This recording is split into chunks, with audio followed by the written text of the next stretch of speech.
하나님 말씀 보시겠습니다. 사도행전 2장 33절에서부터 36절까지의 말씀입니다.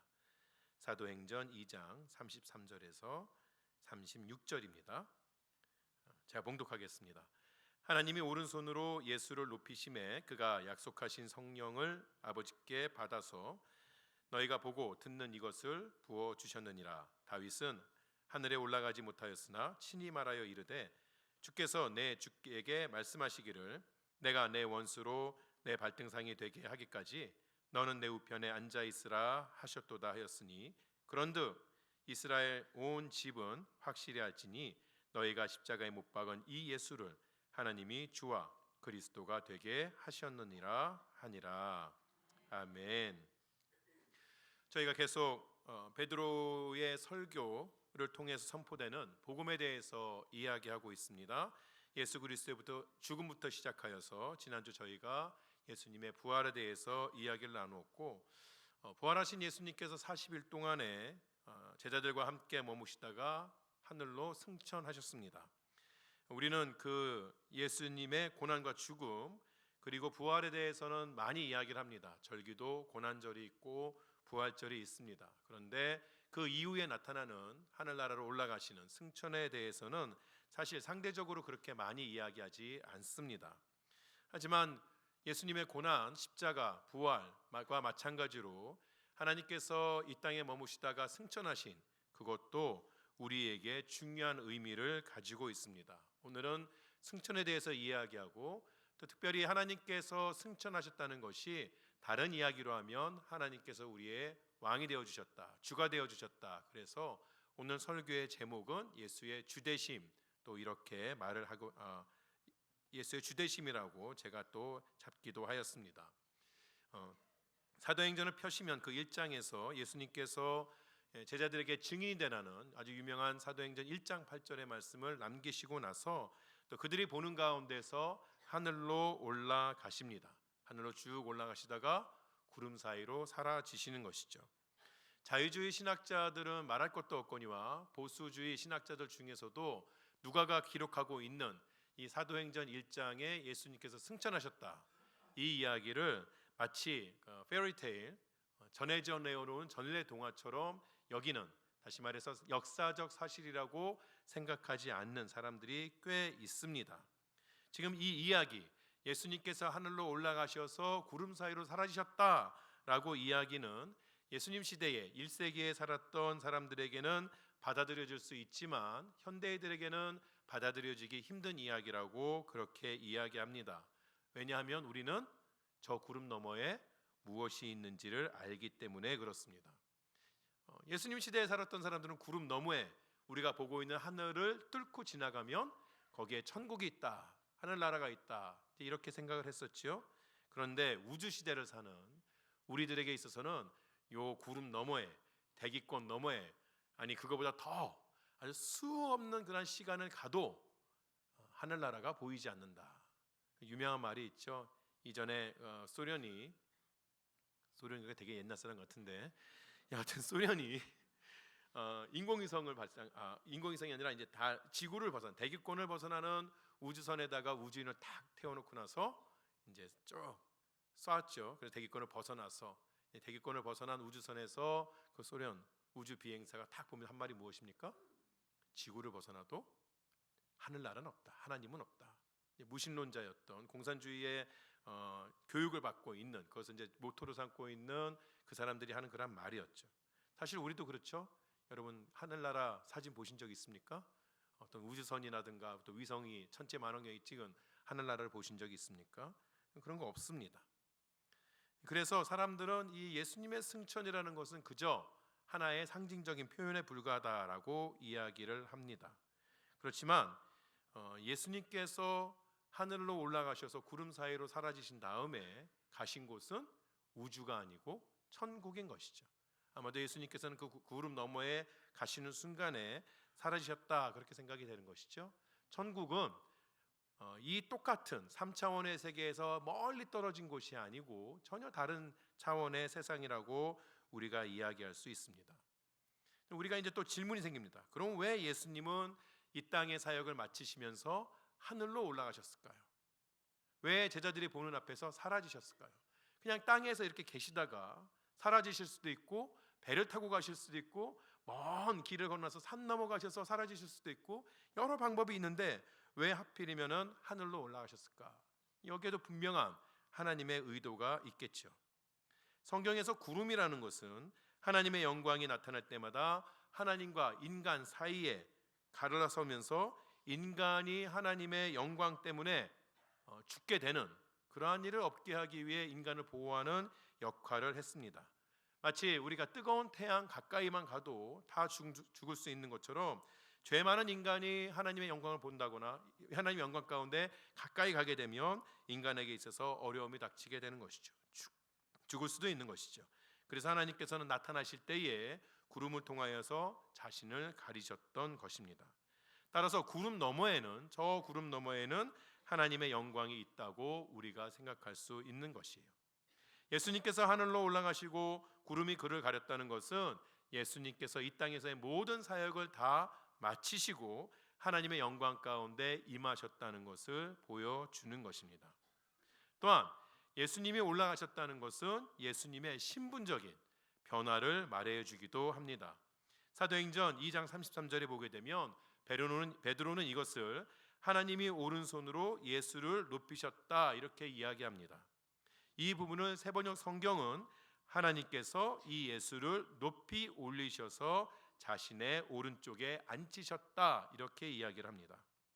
정리하자면 구름 위로 올라가신 예수님은 천국에서 하나님의 오른편 자리에 앉게 되셨다는 뜻이에요. 그 자리는 왕의 자리가 아니라 마치 신하의 자리인 것처럼 생각할 수 있습니다. 우리가 옛날 영화를 보게 되면 왕이 가운데 앉아 있고 양쪽으로 신하들이 도열하게 되죠. 그 중에 오른쪽 가장 앞에 서 있는 그러한 신하가 제일 높은 신하인 것, 제일 많은 그러한 권한을 나타내는 것처럼 보여지지만 어쨌든 그 사람은 신하이고 왕은 왕인 것이죠.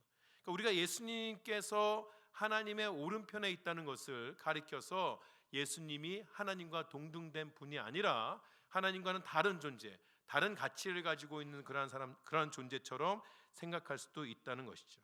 그러나 우리 성경에 나와 있는 보좌 우편이라는 것은 왕의 권세와 영광을 함께 공유한다는 뜻입니다.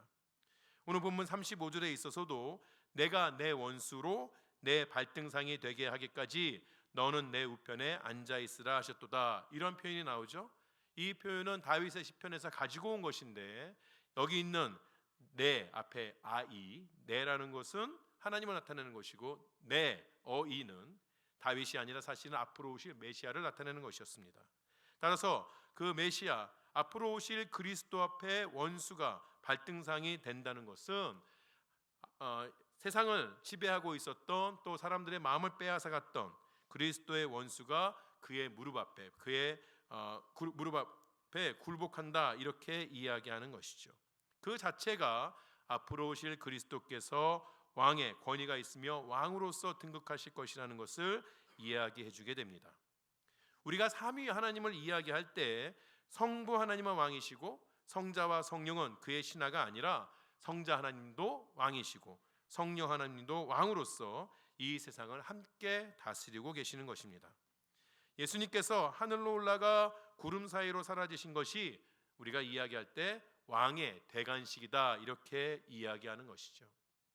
대부분의 궁전을 가보게 되면 왕은 몇 개라도 계단을 올라가서 다른 사람들보다 높은 자리에 앉게끔 됩니다. 마치 이 예수님께서 하늘로 올라가시는 것이 왕이 자신의 그 왕의 대관을 하기 위하여서 높은 계단을 올라 그 맨 위에 있는 왕의 자리에 앉는 그 모습을 하나의 상징으로 나타낸다고 이야기할 수 있습니다.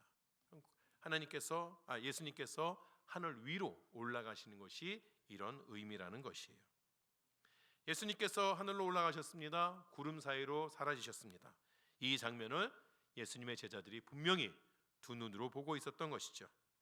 이 제자들은 예수님께서 구름 사이로 사라지신 그 이후에도 계속해서 하늘을 쳐다보고 있었습니다. 왜 쳐다봤을까요? 40일을 예수님께서 제자들과 함께 머무시면서 예수님이 늘 함께 계셨던 것이 아니라 계시다가 사라지셨다가 다시 나타나셨다가 다시 사라졌다가 이런 일을 반복하다 보니 하늘로 사라지신 예수님이 이렇게 쳐다보고 있으면 또 나타나시겠지, 계속 쳐다보고 있는 겁니다. 고개는 아파도 계속 쳐다보고 있는 것이죠. 그럴 때에 자신들 이 제자들 옆에 두 사람이 나타나서 이야기를 합니다. 갈릴리 사람들아, 어째여 서서 하늘을 쳐다보느냐? 너희 가운데서 하늘로 올려지신 이 예수는 하늘로 가심을 본 그대로 오시리라. 가셨다는 거예요. 언젠간 오시겠지만 지금 당장은 아니다. 말해 주는 것이죠. 여러분, 아주 어린 아이들이 아빠가 출근하면 문 앞까지 쫙 쫓아오죠. 아빠가 문 닫고 나가도 그 앞에 계속 서 있습니다. 아빠가 들어오나? 뒤에서 엄마가 이야기하죠. 예, 아빠 출근했다. 저녁에 좋은 거 사갖고 올 거야. 그때서야 자기 할 일을 하죠. 그런 것처럼 이 제자들도 역시 마찬가지로 천사들의 말에 깨달음이 있어서 이제부터는 우리가 우리의 할 일을 하면 되는구나. 주님께서 다시 우리에게 돌아오실 때까지 우리에게 맡겨진 사명을 잘 감당하면 되는구나 깨달았다는 것이에요. 제가 가끔씩 예수님께서 떠나시면서 I'll be back 하고 떠나셨다고 말씀드렸는데 성경을 보면 정확한 표현이 아니라는 것을 알 수 있죠. 예수님께서 간다고 말씀도 안 하시고 그냥 가셔가지고 제자들로 하여금 혼란스럽게 하셨던 것이에요. 근데 왜 예수님께서 간다고 말씀도 안 하시고 그냥 가버리셨을까요? 아주 제 개인적인 생각입니다. 신학적인 내용이라기보다 제 개인적인 생각은 곧 오실 것이기 때문에 가신다고 말씀 안 하셨던 것 같아요. 예수님이 언제 오셨나요? 천사들이 말한 것처럼 하늘로 올라가신 그 모습, 하늘로 올라가신 그 모습은 영만 올라간 것이 아니라 육신을 가지고 올라가셨습니다. 육신을 입은 채로 올라가셨고 지금도 예수님께서는 하나님 우편에 앉아 계실 때에 영만 앉아 있는 것이 아니라 육신을 가지고 신인으로서 참되신 하나님과 참되신 인간으로서 앉아 계신 것이죠. 그 모습으로 다시 오시진 않았어요. 재림하시진 않았다는 것이죠. 그러나 이미 예수님은 우리에게 오셨습니다. 언제 오셨는지는 조금 후에 알려드리겠습니다. 졸지 마세요.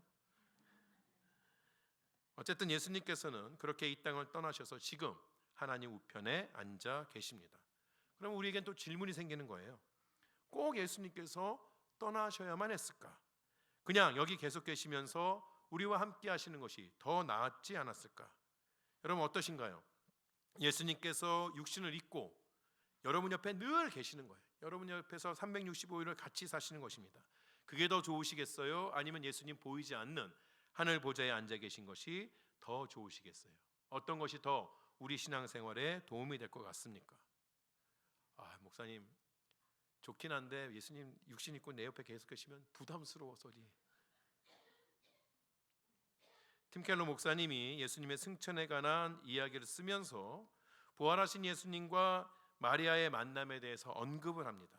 요한복음 20장을 보면 부활하신 예수님을 만난 마리아는 아마도 예수님에게 다시는 사라지지 말라고 그의 옷자락을 꼭 붙잡았던 것 같아요.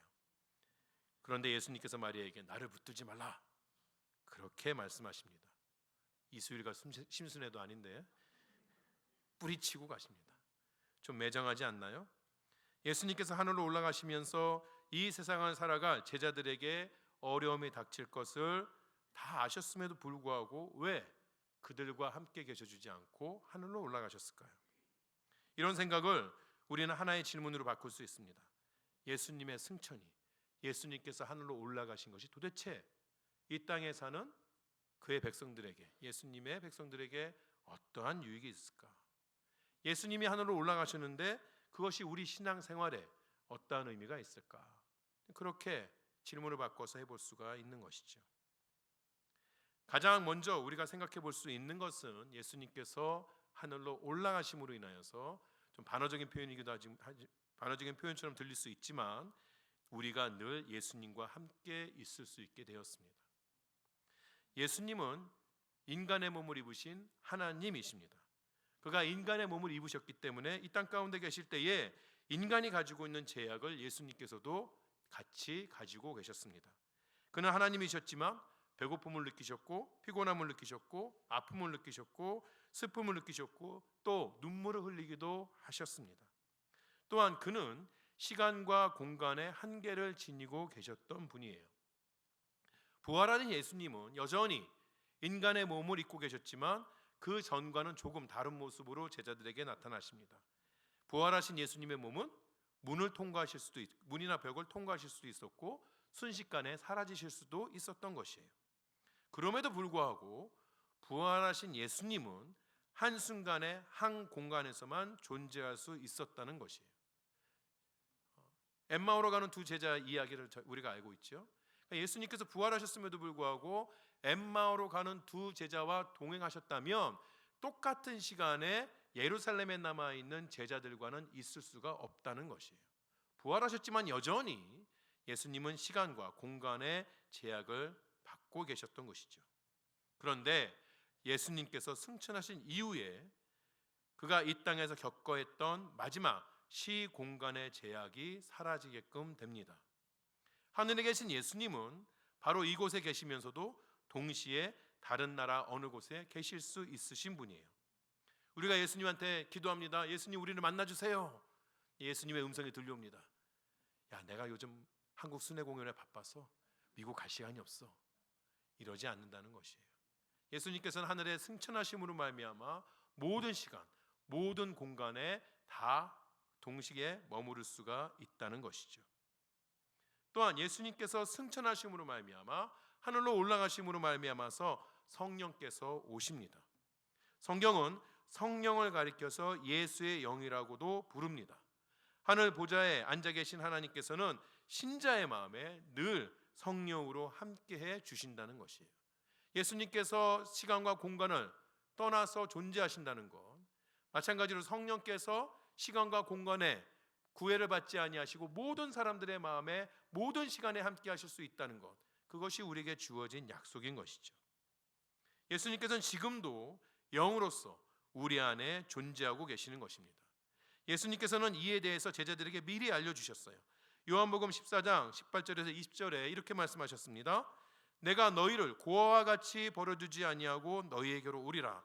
조금 있으면 세상은 다시 나를 보지 못할 것이로되 너희는 나를 보리니 이는 내가 살아있고 너희도 살아있겠음이라.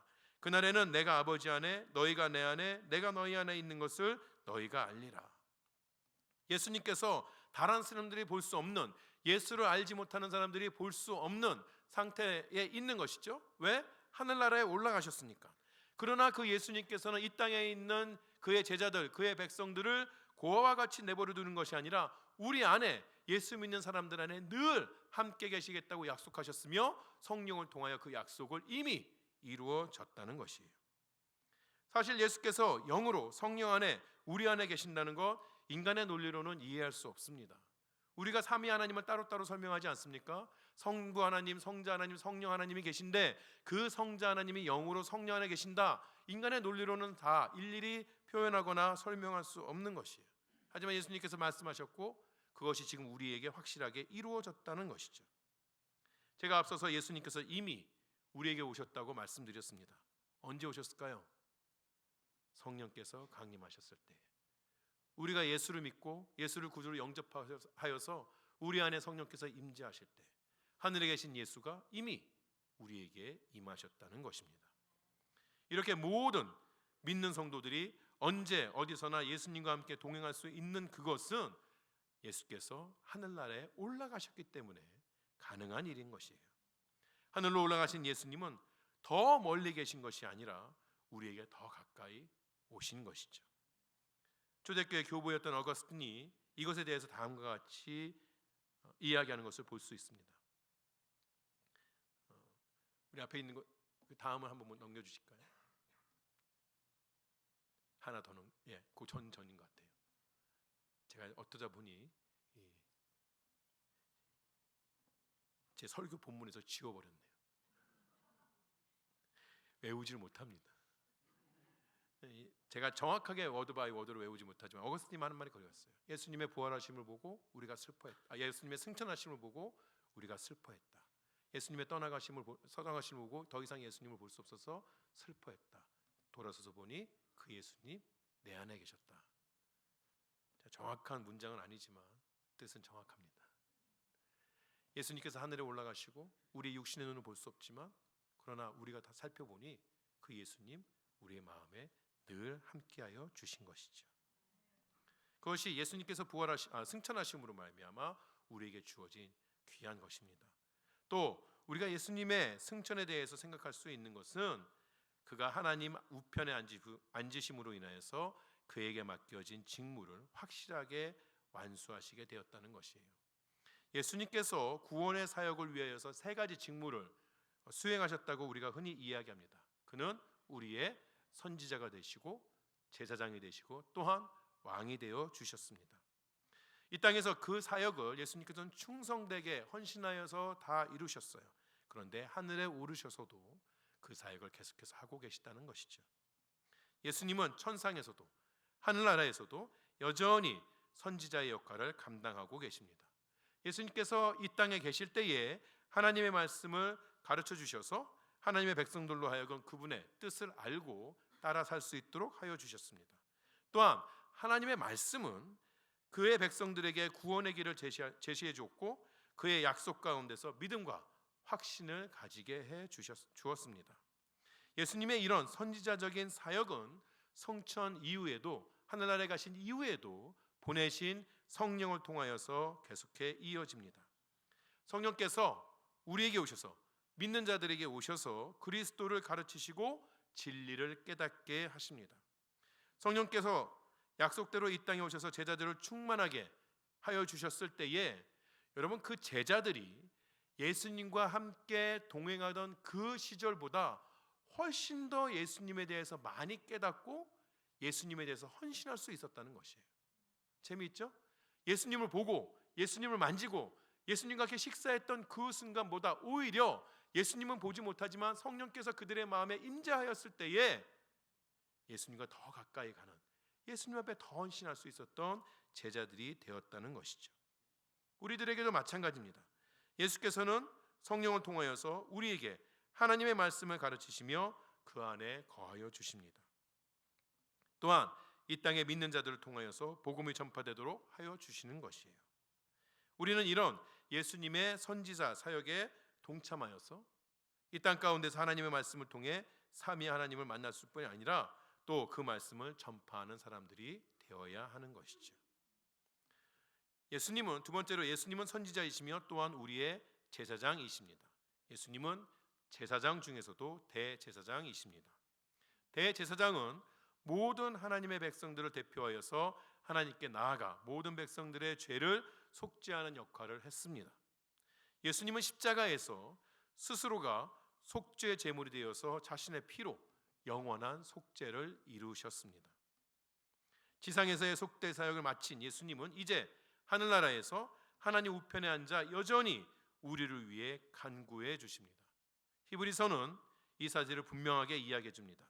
히브리서 4장 14절에 그러므로 우리에게 큰 대제사장이 계시니 승천하시니 곧 하나님의 아들 예수시라 우리가 믿는 도리를 굳게 잡을지어다.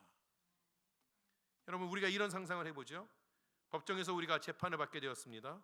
한쪽 병에는 아주 큰 종이에 제가 지었던 모든 죄를 다 적어와서 나를 정죄하려고 하는 사람이 서 있습니다. 반대쪽에는 나를 위한 변호인이 있는 것이에요.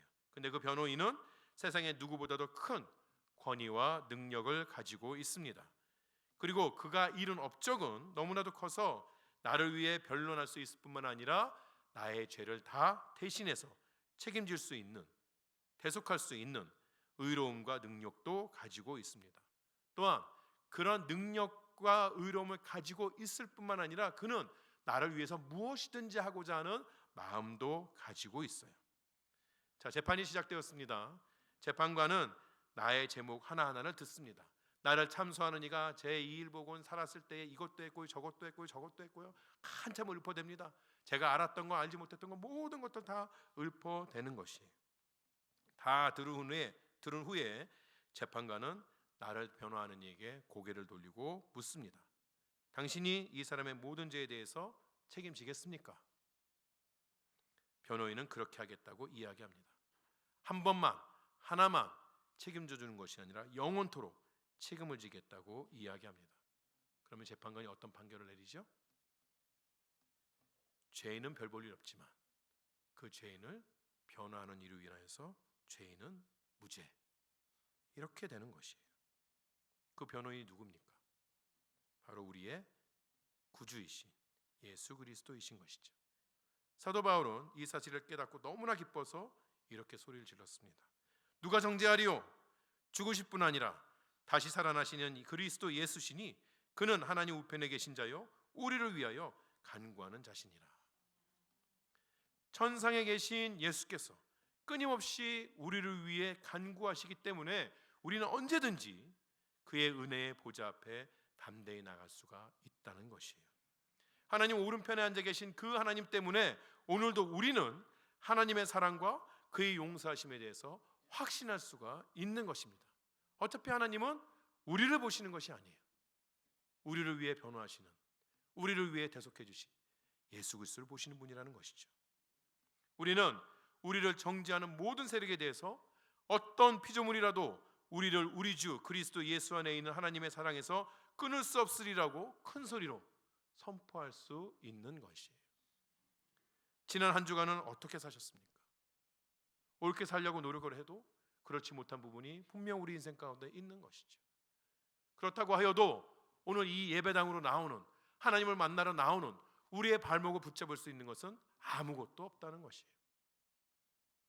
하나님의 영원한 속죄, 그냥 속죄가 아니라 영원한 속죄라는 것은 언제나 어디서나 우리의 죄를 대속하신 예수 그리스도의 크신 사랑과 그의 공로와 그의 의로움이 우리를 덮고 있다는 것이죠. 그 사랑 안에 거하시는, 그 은혜 안에 거하시는 여러분 되시기 바랍니다.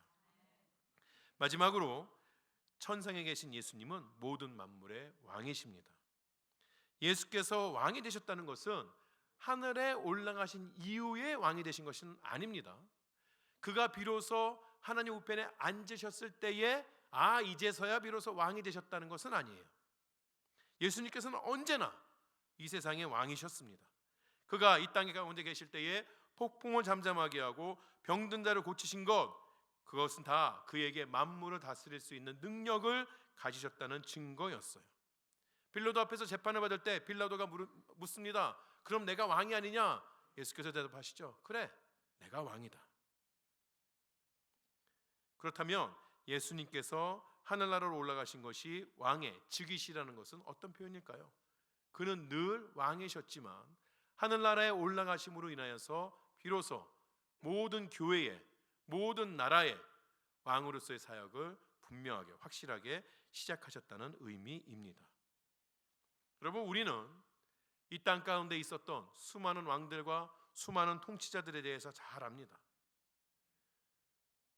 아니, 우리가 다 그런 세상의 통치자가 되고 싶어 합니다. 구약시대에 보면 사사시대가 있었죠.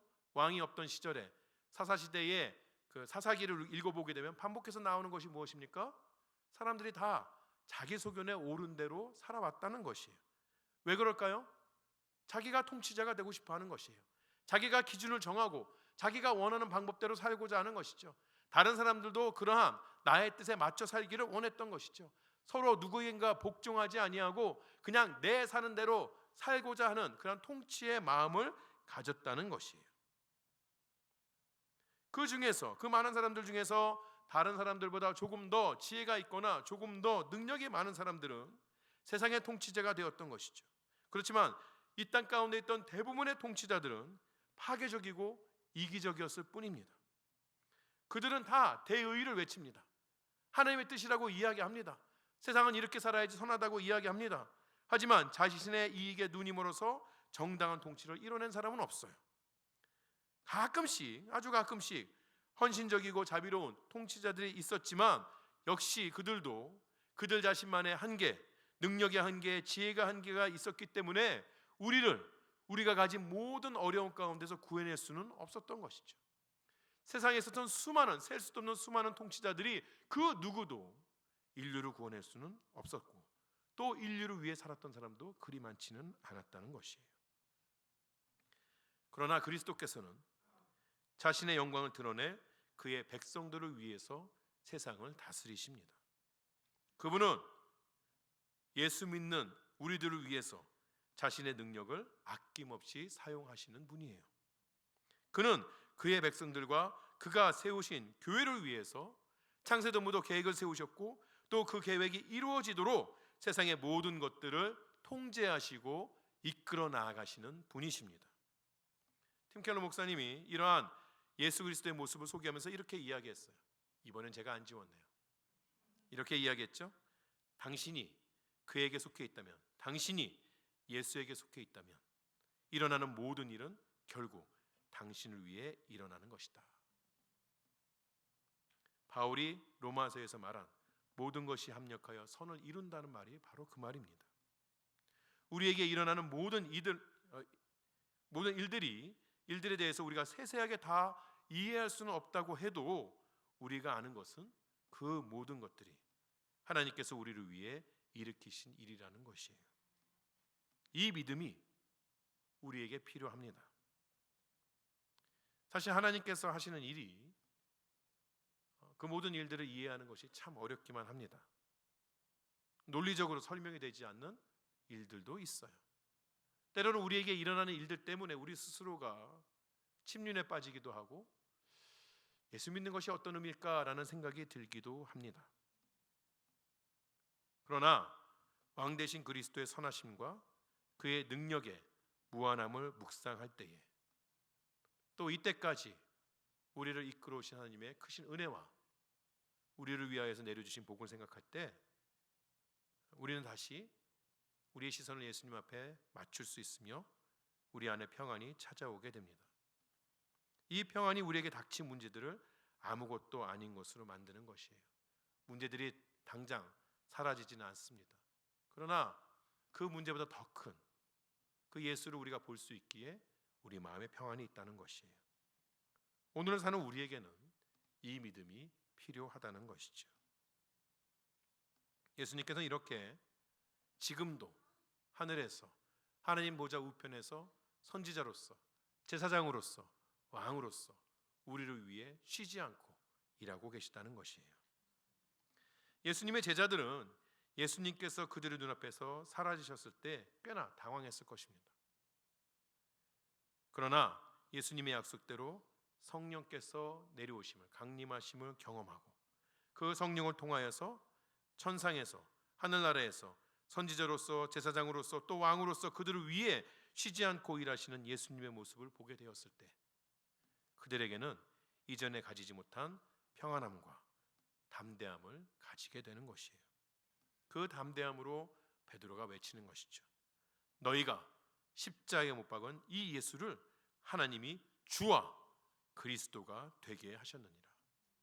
베드로가 이때 말하는 주, 그리스도 이 두 호칭은 아무에게나 붙이는 호칭이 아닙니다. 베드로가 부르는 주라는 호칭은 그냥 이 땅 가운데 조금 더 능력이 있는, 조금 더 많이 가진, 노예를 가졌구나, 하야를 가졌구나 이런 사람들에게 붙이는 칭호가 아니었어요. 로마인들은 그 호칭을 오직 황제에게만 붙였던 것이죠. 베드로가 말하는 그리스도는 유대인들에게 있어서 오직 메시아에게만, 또 이 주라는 호칭은 오직 여호와 하나님에게만 붙이는 것이었어요. 베드로는 지금 자신이 사람들 앞에서 십자가에 달려서 처참하게 죽임을 당했던 그 예수를 주라고 부르는 것, 또 그리스도라고 부를 때 그때에 그가 맞이할 반응을 알고 있었던 것이죠. 로마 사람들은 그를 반역자로 취급할 수 있었을 것이며 유대인들은 그를 신성 모독하는 자로 여겼을 것이에요. 하지만 그는 두려워하지 않았습니다.